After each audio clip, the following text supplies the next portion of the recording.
वृंदावन धाम आकर के यहाँ की पावन धरती को प्रणाम करके आपने केवल अपना ही कल्याण नहीं किया। जब आप गंगा नहाते हैं, जब आप तीर्थ यात्रा करते हैं, तो आपके इस कार्य से आपके पितर, आपके पूर्वज भी बहुत प्रसन्न होते हैं कि आज हमारे वंश का, हमारे कुल का कोई बालक, कोई पुरुष, कोई स्त्री वृंदावन गए, कथा सुन रहे हैं। आपके पुण्य से आपके पितर भी तृप्त होते हैं। और जब आप कोई पाप करते हैं, गलती करते हैं, तो आपके उस पाप से आपके पितर भी रुष्ट हो जाते हैं। इसलिए आपने वृंदावन धाम आकर केवल अपने ऊपर नहीं, अपने पितरों पर भी बड़ा उपकार किया है। हमारे परीक्षित बन करके श्रीमान कृष्ण कुमार खन्ना जी कहाँ हैं? श्री कृष्ण कुमार खन्ना जी, श्रीमती ममता देवी खन्ना जी, आप कथा में परीक्षित बन के कथा का रसपान कर रहे हैं और अपने जीवन को कृतार्थ कर रहे हैं। आप बड़े भाग्य से आपने ये धाम पाया है और ये कथा भगवान ने आपको कृपा करके प्रदान की है। आपकी बेटी लता और जमाई जी नीतीश शर्मा जी, साथी मीनाक्षी और जय कुमार शर्मा जी, विवान धवन जया शर्मा जी और स्वर्गीय श्री अशोक कुमार खन्ना जी, पन्ना लाल चंद्र रानी जी की पुण्य स्मृति में, चंद्र रानी जी की पुण्य स्मृति में वीरेंद्र नगर दिल्ली से हैं। आप कथा का आयोजन करा रहे हैं। एक बार तालियां बजा के श्री कृष्ण कुमार खन्ना जी और ममता देवी खन्ना जी का स्वागत वंदन अभिनंदन करें। साथ ही परीक्षित बन के हमारे श्रीमान छन्नू लाल महोबिया जी और धर्मपत्नी आपकी श्रीमती जानी महोबिया जी, कथा की इस पावन गंगा में आप डुबकी लगा रहे हैं और अपना लोक परलोक 21 पीढ़ी को आप सार्थक कर रहे हैं भागवत से। आपके पुत्र गोलू महोबिया जी, रानू महोबिया जी और पिंटू महोबिया जी, प्रिया महोबिया जी, सुधा कंबोली जी, श्री रमेश कंबोली जी, झरना महोबिया जी, श्री संतोष महोबिया जी, गोल्डी महोबिया जी, अजय महोबिया जी, श्वेता महोबिया जी और राज महोबिया जी, प्रियंका महोबिया जी, राजनंदगांव छत्तीसगढ़ से आए पूरे परिवार के लिए तालियां, स्वागत वंदन सबका। पावन सी कथा हम सब सुन रहे हैं। आज यहाँ भागवत जी के पोथी पाठ भी बैठे हैं। आप अपने पितरों के लिए जो भागवत जी के पाठ करा रहे हैं, आप सभी पाठ कराने वाले, पोथी पाठ कराने वाले परिवारों का भी बहुत बहुत स्वागत वंदन अभिनंदन, जिन्होंने भागवत जी के पोथी पाठ कराए।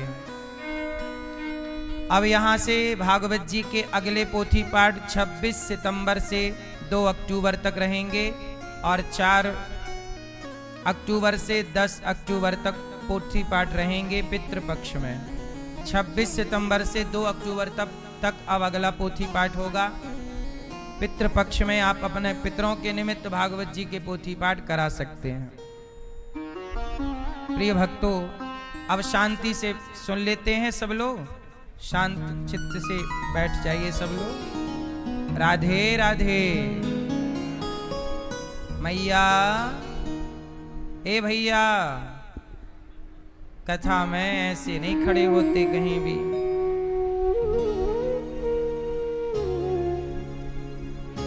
शांति से बैठ जाइए और आपको पूरा ध्यान लगा के कथा सुननी है।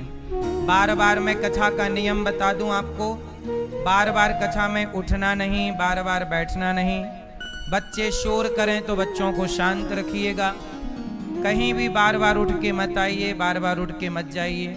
बैठ गए हैं तो शांति से कथा 2, 2.5, 3 घंटे मन लगाकर सुन लो। फिर कथा के बाद उठना है। व्यर्थ की बातें नहीं, मोबाइल नहीं चलाना, प्रेम से कथा सुनना है। ये आपके भले के लिए है। बाकी टाइम तो आप करते हैं अपने हिसाब से कार्य। 3 घंटे भगवान के चिंतन में लगिए। भैया मोबाइल वाले, यदि कान है तो उसे सुना जाए और ठीक किया जाए। शांति से आप बैठ जाइए, जिसको जाना है जल्दी से उठ के चले जाइएगा, बैठना है शांत। बोलो राधे राधे। कथा को डिस्टर्ब करने से अपराध लगता है। बार बार आपका खड़ा होना, बार बार बातें करना, मोबाइल चलाना, खड़े होके सेल्फी खींचना, इससे कथा में व्यवधान होता है और व्यवधान करने से अपराध लगता है। भागवत जी क्यों सुनी जाती हैं? अब हम आपको भागवत सुनाएंगे। क्यों सुनी जाती हैं भागवत जी? राजा परीक्षित जी को 7 दिन में मरने का शाप लगा था। जिसके पास कोई विकल्प ना हो, क्या ना हो? कोई विकल्प ना हो। अब समय 7 दिन का बचा है, ओनली सिर्फ 7 दिन। अब यज्ञ भी नहीं कर सकते बड़ा, कोई और अनुष्ठान नहीं कर सकते, और माना कि हमने पाप किए हैं, तो क्या करें कि हमारा कल्याण 7 दिन में हो जाए। तब राजा परीक्षित जी को 7 दिन में मरने का शाप मिला कि 7 दिन बाद आपकी मृत्यु होगी। तो परीक्षित जी ने सुखदेव जी से कहा कि गुरुदेव, मेरे पास सिर्फ 7 दिन बचे हैं, मैं क्या करूं कि अपना परलोक सार्थक कर लूं। तब सुखदेव जी ने कहा कि परीक्षित जी चिंता ना करिए, जिसके पास सिर्फ 7 दिन हैं, यदि आप 7 दिन भी समय निकाल कर भागवत सुनते हैं तो भागवत जी 7 दिनों में 7 जन्म सुधार देती हैं। इसलिए हम आपसे कहते हैं, जब आ ही गए हो तो शांति से सुन लो। अब परीक्षित जी को भागवत जी सुखदेव जी ने सुनाई। क्यों सुनाई? क्योंकि परीक्षित जी को कितने दिन में मरना था? 7 दिन। जीवन बहुत छोटा होता है कि बड़ा? बोलो, जीवन छोटा कि बड़ा? छोटा है। छोटा सा जीवन है, छोटी सी जिंदगी है। इस छोटी सी जिंदगी में सबको 7 दिन जरूर निकालने चाहिए। आपने जैसे निकाले हैं, ऐसे हमारे यजमान परिवार ने निकाले हैं, ऐसे सबको अपने जीवन से 7 दिन निकालना चाहिए। और 7 दिन जगत को भूल कर सिर्फ जगन्नाथ में डूबना चाहिए, सिर्फ भगवान की कथा में डूबना चाहिए। 7 दिन, सिर्फ 7 दिन। राजा परीक्षित जी ने भागवत सुनी और भागवत सुनने से परीक्षित जी का उद्धार हो गया, केवल भागवत सुनने से। इसलिए भागवत सुनने से व्यक्ति कितना भी बड़ा पापी हो, वह पुण्यात्मा हो जाएगा। जैसे ये बताओ, सोने में कोई मिलावट है, कोई गंदगी है, तो सोने को साफ करना है तो क्या करना पड़ेगा? भट्टी में डालना पड़ेगा। सोना भी तो साफ होता है और सोना भी गंदा होता है। अन्य धातुएं मिलाओ, जैसे आपने आभूषण बनाए, तो आभूषण जब बन गया तो सोने में टांके लग जाते हैं। इसलिए सोना सोने के भाव से कम में कटता है, बट्टा निकलता है। बट्टा कटता है। बट्टा क्या है? सोने में की गई मिलावट, टांका इत्यादि लगाने में अन्य धातुओं को मिलाया जाता है, उसे कहते हैं बट्टा। फिर उसकी कहावत बन गई, बट्टे खाते में गए। सही है? तो जैसे सोना अशुद्ध हो जाए तो भट्टी पे डालकर उसे शुद्ध किया जाता है, ऐसे व्यक्ति जब अशुद्ध हो जाए तो 7 दिन की भागवत कथा से उसे शुद्ध किया जाता है। आपकी आत्मा, आपका चित्त, आपका मन, आपकी बुद्धि की शुद्धि होती है भागवत से। जैसे आप लोग पानी पीते हैं, तो आप लोगों ने पानी के लिए घर में फिल्टर लगा रखा है, फिल्टर वाला पानी पीते हो आप लोग। आपने रोटी खानी है तो चलनी होती है, चलनी से पहले चालते हो आटा को, ताकि आटा में कोई गंदगी हो तो वो चलनी में रह जाए, और शुद्ध आटा को पानी डाल के आप गूंथते हैं, उसकी रोटियां बनाते हैं। तो हर जगह क्या है, आटा शुद्ध। अच्छा, चावल मैया बनाती हो तो चावल भी पहले पानी में धुलती हो कि नहीं? और धुलने से पूरा पानी वाइट हो जाता है। चावल का पूरा पानी क्या हो जाता है? सफेद हो जाता है। वो चावल की गंदगी है। चावल की गंदगी आप हटाकर चावल बनाती हो, आटे की गंदगी हटाकर रोटियां बनाती हो, पानी की गंदगी हटाकर आप पानी पीते हैं, छान कर पीते हैं फिल्टर करके। ऐसे ही जैसे आटा गंदा होता है, चावल गंदा होता है, पानी गंदा होता है, उसे आप शुद्ध करते हैं। लेकिन जब आपका मन गंदा होता है, आप उसे शुद्ध करने का कोई प्रयास नहीं करते। इसलिए मन गंदा होता चला जाता है, होता चला जाता है। इसलिए भागवत सुन लेने से आपके मन की शुद्धि होती है। किसकी शुद्धि? मन की। मन की, बुद्धि की, चित्त की और अहंकार की। मन, बुद्धि, चित्त, अहंकार। और जब ये शुद्ध हो गए तो आपके भीतर विचारों की शुद्धि हो जाएगी। आपके मन में गलत गलत विचार आते हैं। अब वो गलत विचार क्यों आते हैं?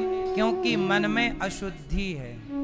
जब तक मन में अशुद्धि रहेगी तो गलत गलत विचार आते रहेंगे। इसलिए मन पे ही हमारे सनातन में ज्यादा फोकस किया है। हमारे पूरे सनातन का सिद्धांत मन पर टिका हुआ है। किस पर? मन के हारे हार है, मन के जीते। इसलिए मन के हारे हार है, मन के जीते जीत। इसलिए पूरा खेल मन का है। मन चंगा, तो रैदास जी कहते हैं कि मन चंगा, तो आगे बोलो आप। मन चंगा तो कठौती में गंगा। मन सही है तो आप घास की कुटिया में भी खुश हैं, और मन सही नहीं है तो महलों में भी आप परेशान हैं। सही है? मन पूरा, आप खुश किससे रहते हैं? मन से। और दुखी किससे रहते हैं? मन से। मतलब आपके जीवन में मन की बहुत बड़ी भूमिका है। आपके सुखी या दुखी रहने में आपके मन की बड़ी भूमिका है। आपके मन की हो गई तो आप बहुत खुश हैं, और मन की नहीं हुई तो आप बहुत परेशान हैं, दुखी हैं। तो पूरा खेल मन का। इसलिए संत जन कहते हैं ये मन बड़ा चंचल है। मन बड़ा, कैसे तेरा भजन करूं, जितना इसे समझाऊं उतना ही मचल जाए। जितना समझाते हैं मन मचल जाता है। इसलिए हमारे ऋषि मुनि संत अपने मन को अपने कंट्रोल में करते हैं। जीतना है तो पड़ोसी को मत जीतो, अपने आप को, अपने मन को अपने कंट्रोल में कर लेना ही जीतना है। अच्छा, रावण कितना बड़ा बलवान था। रावण ने देवताओं को जीत लिया, रावण ने दिक्पालों को जीत लिया, रावण ने पाताल के राजा को जीत लिया, रावण ने नागलोक को जीत लिया, स्वर्ग लोक को जीत लिया। लेकिन रावण जानते हो किससे हार गया? अपने मन से। रावण किससे हारा? किससे हारा? अपने मन से। क्यों? रावण का मन रावण के कंट्रोल में नहीं है। राम से तो बाद में हारा, पहले किससे हारा? अपने मन से। कैसा मन? रावण का मन सीता की ओर चला गया। जब आपका मन पराई स्त्री की ओर चला जाए, समझ लेना कि आपका मन आपके वश में। राम और रावण में अंतर सिर्फ इतना है कि राम का मन राम के कंट्रोल में है। राम के पास राम का मन सुरक्षित है, कंट्रोल में है। राम जब चाहें अपने मन को जिस ओर चाहें वहां लगा सकते हैं। राम का मन राम के वश में है, जबकि रावण का मन रावण के वश में, रावण का मन वश में नहीं। और वश में नहीं तो रावण का मन गया सीता की ओर। सबसे पहले कौन गया? रावण की बहन शूर्पणखा ने यही तो बताया कि सीता बहुत सुंदर है। वो सुंदर है तो तुरंत रावण का मन सुंदरता की ओर गया। पहले मन गया फिर रावण गया। कहीं भी पहले आपका मन जाता है फिर आप जाते हैं। बोलो हाँ।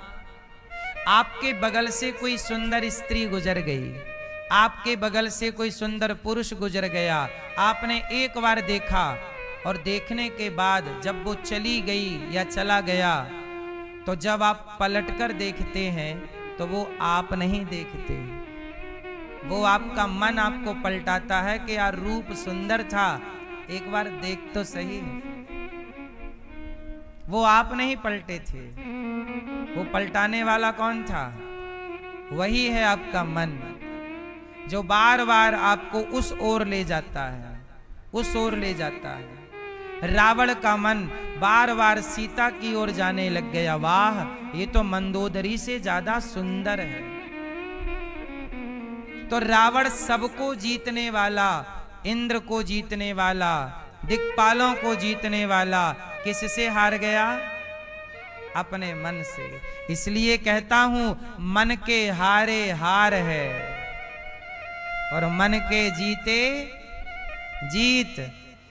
मन से हार ही सबसे बड़ी हार है। लोग कहते हैं हम असफल हो गए, आप असफल नहीं हुए, आपने कोशिश करनी छोड़ दी, आपका मन भर गया, इसलिए आपने हार स्वीकार कर ली।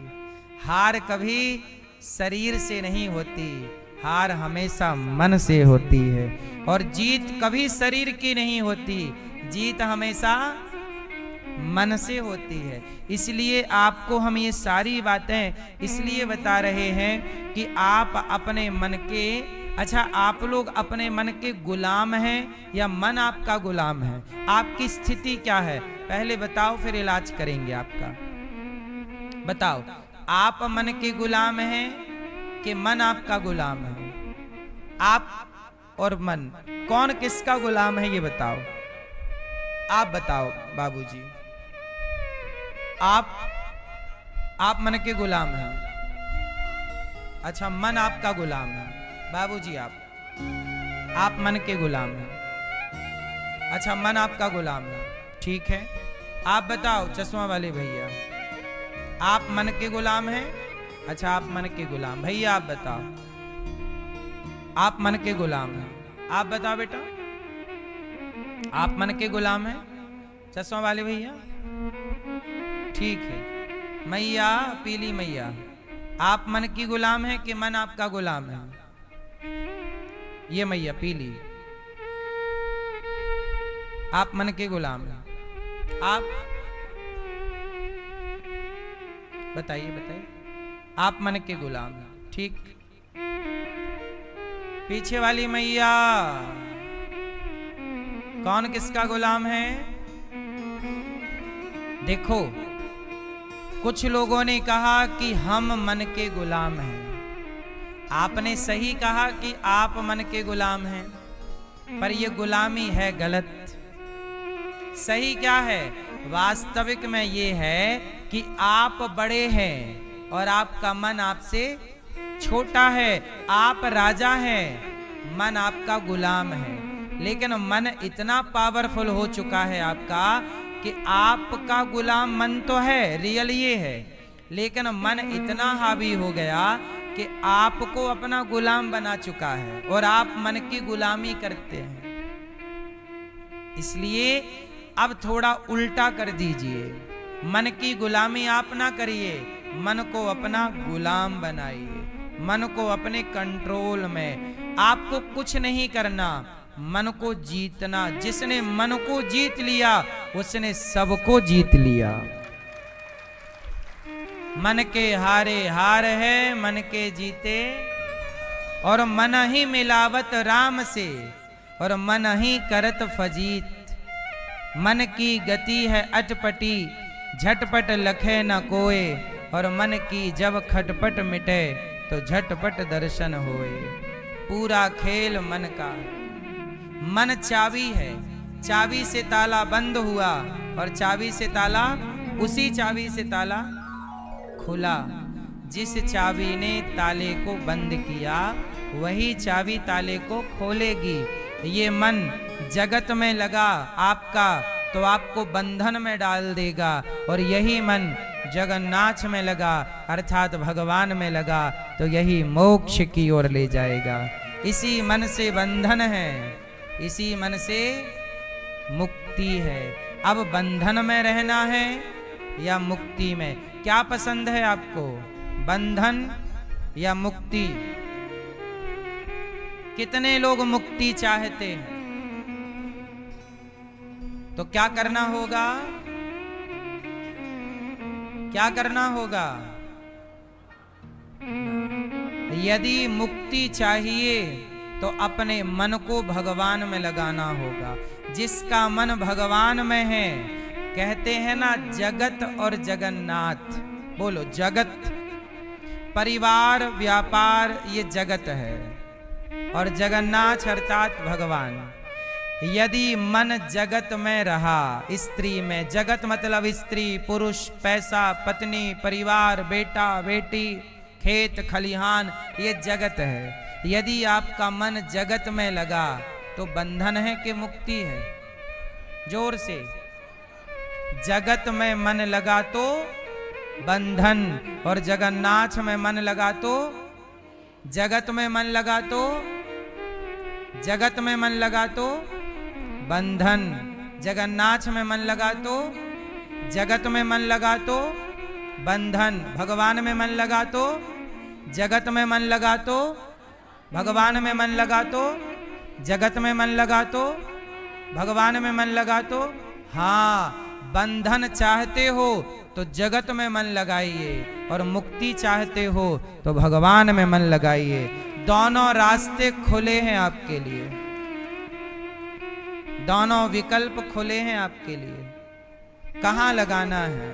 तुलसीदास जी ने मन कहाँ लगाया, जगत में या जगन्नाथ में?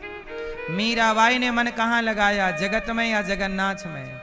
हाँ, मन, समझदार लोग मन कहाँ लगाते हैं? भगवान में, और बाकी जगत में उलझे रहते हैं। जगत बुरा नहीं है, हम ये नहीं कहते कि जगत बुरा है। जगत में काम करो, व्यवहार करो, जगत में क्या करो, काम करो। तो परिवार में हो, पैसे कमाने होंगे, काम करो, पैसे कमाओ, परिवार का भरण पोषण करो, जिम्मेदारियां पूरी करो, पर मन यहां ना लगे जगत में। मन सदा भगवान में लगे। ठीक है, समझ में आई? काम करिएगा, पैसे भी कमाइएगा, और जब पैसे कमाइए तो अब कहो कि गुरुजी जब मन ही नहीं लगेगा तो पैसे कैसे कमाएंगे? तो मैं यहाँ एक आपको इसलिए कहता हूँ, पूरी बात समझेंगे तो क्लियर होगा। आओ मैं इसको और क्लियर कर देता हूँ। जब आप पैसे कमाओ, जैसे आपने खेती है आपकी, माना कि एक दुकान है आपकी या फैक्ट्री है या आप जॉब करते हैं, जब आप पैसे कमाओ, जॉब करो, अपने दफ्तर में रहो, तो आप वहां रहते हुए भी भगवान का स्मरण करते रहें, और स्मरण करते हुए पैसे कमाओ, और कमाते हुए ये भाव रखो कि प्रभु हम तो आपके हैं और आपकी आज्ञा से ये काम कर रहे हैं। अब जो भी कार्य आप कराना चाहें, ये शरीर प्रभु आपका है, इस शरीर से जो कराना है आप कराइए। मतलब अपने आप को भगवान के हवाले करके जो आप काम करेंगे, वो काम करते हुए जब आप भगवान का चिंतन करते रहेंगे, ये भाव रहे कि ये काम मैं नहीं कर रहा, भगवान मेरे से। अब जैसे उदाहरण से समझते हैं इस काम को। जैसे सत्यनारायण भगवान की कथा आपने सुनी होगी, सुनी कि नहीं? आप में से कितने लोगों ने सत्यनारायण भगवान की कथा सुनी है? इस कथा में एक छोटा सा वाक्य आता है, वो मैं आपको केवल ध्यान उसकी ओर आकर्षित करूंगा, फिर आपको क्लियर समझ में आ जाएगा। सुनो, सत्यनारायण भगवान की कथा में एक छोटी सी कथा है कि एक पंडित जी सत्यनारायण भगवान की कथा करवा रहे थे। तो एक लकड़हारा लकड़ी का गट्ठा सिर पे रख के जंगल से लकड़ी शहर की ओर ले जा रहा था बेचने। तो रास्ते में पंडित जी का घर मिल गया। दो लकड़हारा रुका, पंडित जी से कहा कि आपके घर में आज भीड़ भाड़ ज्यादा है, क्या हो रहा है? तो पंडित जी ने कहा कि आज मेरे घर में सत्यनारायण भगवान की कथा हुई है, ये पंजीरी का प्रसाद तुम भी लो, पंचामृत लो और पियो, खाओ पियो और पानी और पियो। लकड़हारा बोला, पंडित जी ये सत्यनारायण भगवान की कथा जो आपने करवाई है, क्या ये कथा मैं भी करवा सकता हूं? पंडित जी बोले, श्योर, क्यों नहीं करवा सकते, आप भी करवा सकते हैं। अच्छा, तो लकड़ी का लकड़हारा लकड़ी का गट्ठा सिर पे रखा और आज इस भाव से चला। अब जो मैं समझाने वाला हूं वो ये लाइन है। आज लकड़ी का जो लकड़हारा था, लकड़ी का गट्ठा सिर पे रखकर इस भाव से चला कि आज लकड़ी बेचने से जो भी पैसा मिलेगा उससे मैं सत्यनारायण भगवान की कथा सुनूंगा। तो जब वो बाजार में गया तो कथा में लिखा है कि आज उसे लकड़ियों के दुगने दाम प्राप्त हुए। आज उसे लकड़ी के कितने दाम मिले? रोज 5 रुपए कमाता था, आज 10 रुपए कमाया। क्यों कमाया? अब इसका उत्तर आप लोग दो। क्योंकि उसका भाव बदल गया। क्या बदल गया? क्या भाव बदला? अभी तक लकड़ी बेचता था अपने परिवार के लिए कि जो पैसा मिलेगा मैं परिवार की सेवा करूंगा, लेकिन अब किसके लिए? कि मैं भगवान की सेवा करूंगा। तो जब आपका काम ईश्वर से जुड़ जाता है तो वह कार्य ही भक्ति हो जाती है और वह कार्य को भगवान कई गुना बढ़ा देते हैं। इसलिए पैसे आप कमाओ तो क्यों कमा रहे हो?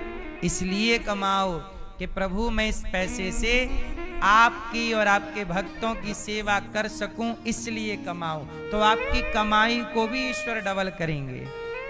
जो व्यक्ति अपने लिए कमाता है, भगवान कहते हैं तू अपने लिए कर, लेकिन जो ये भाव कि नहीं मैं किसी और की भी सेवा करूंगा, ईश्वर उसे नहीं देंगे क्या? अच्छा, एक चीज आपने नोटिस की होगी, मैं एक चीज आपका ध्यान आकर्षित करना चाहता हूं, जो सबके साथ हो चुका है और कुछ लोगों के संग होने वाला है। सुनना, आप में से कितने लोगों के घर बेटियां हैं? बेटी, जिसकी बेटी है वो हाथ उठाएं। है? चलो अब हाथ नीचे करो। अच्छा एक बात बताओ, अब वो लोग ध्यान से सुनेंगे जिनकी बेटियों का विवाह हो चुका है, और वो बहुत ध्यान से सुनेंगे जिनकी बेटियों का विवाह होने वाला है। दोनों ध्यान से सुनो। जब आपकी बेटी का विवाह होने वाला था, जिस साल, सच बताना, उस साल अचानक आपकी कमाई बढ़ गई कि नहीं? पैसा आया कि नहीं? हर बाप से पूछना ये बात। जिस साल आपके बेटी का विवाह है, अकस्मात उस साल आपकी इनकम बढ़ी है, आप देख लेना। आपके पास पैसा आया है, तब तो आपने बेटी का तरीके से विवाह कराया है। व्यवस्था हुई कि नहीं? अच्छा, जब बेटी का विवाह दूर था 4 साल पहले, तब आपको चिंता थी कि यार हमारी तो कमाई इतनी है ही नहीं, बेटी का विवाह होगा कैसे? लेकिन जब बेटी के विवाह का टाइम आया तो पता नहीं व्यवस्था कहां से हो गई और कार्य हो गया। अब ये बताओ, ये जो मैं बोल रहा हूं ये सत्य है या असत्य है? ऐसा होता है या नहीं? इसका अर्थ ये है कि जिसने बेटी दी होती है वही बेटी के विवाह की सेवा भी भेज देता है। बेटा जाओ, देनहार कोई और है। सुनो, देनहार कोई देनहार कोई और है, भेजत है दिन रैन। देने वाला जिसने तुम्हें बेटी दी है, उसी को इस बेटी की चिंता है। वही इस बेटी के लिए लड़का बनाता है कि इसका वर कौन होगा, दुल्हा कौन होगा। वही इसका भाग्य लिखता है, इसके भाग्य में कितनी खुशी और कितना दुख। बाप कितना भी चाहे बेटी को सुख या दुख नहीं दे सकता। क्यों? तुम बेटी का अच्छे से अच्छे घर में विवाह ही तो कर सकते हो, लेकिन उस बेटी की किस्मत तुम ना बनाओगे, वो बनी बनाई है। उसके भाग्य का सीता माँ के पिता जनक हैं, सीता माँ के पति राम हैं, पर जब किस्मत में जंगल की लकड़ी काटना लिखा था तो माता सीता के हाथ में भी कुल्हाड़ी आई और जंगल की लकड़ी काटनी पड़ी। तो बेटी के भाग्य में जो लिखा है वो उसे ही उठाना है। इसे ना बाप बदल सकता है, ना पिता, ना पति, ना पुत्र। सही है? सीता मां के पिता हैं जनक जैसे महादिग्गज, सीता मां के पति हैं राम जैसे मर्यादा पुरुषोत्तम, और सीता मां के 2 पुत्र हैं लव कुश जो बहुत बलवान। पर सब कुछ होने पर भी हाथ में कुल्हाड़ी उठानी पड़ी, जंगल की लकड़ी काटनी पड़ी और लकड़ी का गट्ठा सिर पे रखना पड़ा। हाँ या ना? तुम कुछ नहीं करते, तुम्हारी किस्मत तुमसे सब कुछ करवाती है। इसलिए हम आपसे कहते हैं जीवन को जियो, पर चिंता मुक्त होकर जियो।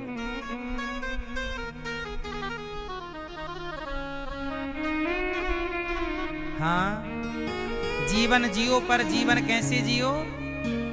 चिंता मुक्त। जिसने बेटी दी है वह बेटी के भरण पोषण की व्यवस्था भी करेंगे।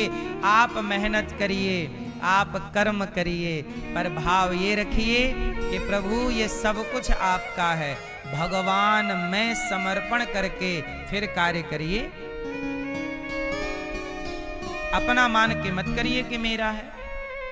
तो कार्य करते हुए भी मन लगेगा, क्योंकि अब आप ये मान चुके हैं कि ये मेरा नहीं है ये, और मैं परोपकार के लिए कर रहा हूं। जहां परोपकार जुड़ जाए, आप पैसा कमाइए अपने लिए नहीं, ये भाव कि मैं परोपकार के लिए, मैं सेवा। एक आदमी था, ध्यान से सुनिएगा, मैया ओ मेरी मां, ऐसे एक हाथ ना उठाया करो बच्चे का, एक हाथ पकड़ के ना खींचा करो। छोटे होते हैं बच्चे के नाजुक शरीर, खिंच जाती हैं नसें, कई बार बहुत बड़ी दिक्कतें हो जाती हैं। आप लोग, मैं इनके माध्यम सबको बोल दूं, कई बार ना आप लोग बच्चे को एक हाथ पकड़ के एक हाथ से उठा लेते हैं, इससे बच्चे में खिंचाव आ सकता है, उसके हाथ में, उसकी नसों में। दोनों हाथ से प्रॉपर बच्चों को पकड़ना चाहिए। कई बार ऐसे में बच्चों के जीवन में बहुत बड़ी हानि हो जाती है। ठीक है? तो भगवान सर्वे भवन्तु सुखिनः, भगवान का भक्त यही भाव रखे कि सब सुखी रहें। मैं कमाऊं पर किसके लिए? परोपकार। अपने लिए तो सब कमाते हैं, तब आपका कमाना भी भक्ति होगा, काम करना भी भक्ति होगा, और मन इसलिए लगेगा कि मेरा नहीं प्रभु का है। अच्छा ये बताओ, 14 साल राम जी अयोध्या में नहीं थे, 14 साल अयोध्या को किसने संभाला? आंसर दो। 14 साल अयोध्या को किसने संभाला? जोर से। भरत जी ने। अयोध्या का राजकाज कौन करता था? भरत जी। कहां से करते थे? नंदीग्राम से। पूरा लेखा जोखा, पूरी सेना को तनख्वाह देना। भाई जब राज्य चल रहा है, सेना भी है और सेना है तो राजा सेना को सैलरी भी देगा।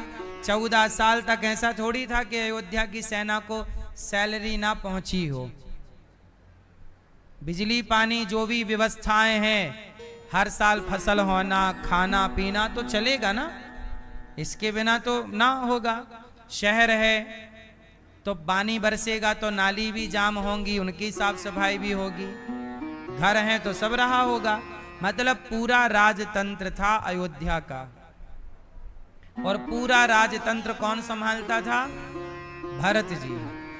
अब ये बताओ कि भरत जी अयोध्या के राजा बनने से मना कर दिए। मैं राजा तो नहीं बनूंगा, कैकेयी माँ ने बोला बन जाओ। नहीं, राजा नहीं बने पर अयोध्या को संभालते रहे। इतना सजगता से संभाले कि रात को 2 बजे 1 बजे जब हनुमान जी गुजरे तो भरत जी ने हनुमान जी को देख लिया कि पहाड़ लेके कोई जा रहा है, तो हनुमान जी को बाण मार दिया भरत जी ने। इसका मतलब भरत जी की सजगता क्या थी कि एक पक्षी भी उड़ के यदि गलत कर रहा है तो उसको भी देख लिया जा रहा है। मतलब ये व्यवस्थाएं हैं उस जमाने की, हाँ या ना। अब रात को आपके यहां से कौन उड़ के चला जाए, लेकिन भरत जी के कुटिया से जब हनुमान जी, और हनुमान जी जो वायु के वेग से जा रहे थे, उन्हें भी मार गिराया। समझ सकते हो ना कि सजगता क्या है। अब मुझे आपसे केवल ये जानना है कि 14 साल राम जी के बिना अयोध्या का राजा तो भरत जी नहीं बने, पर अयोध्या को चलाते रहे। तो प्रश्न ये है कि क्यों चलाते रहे?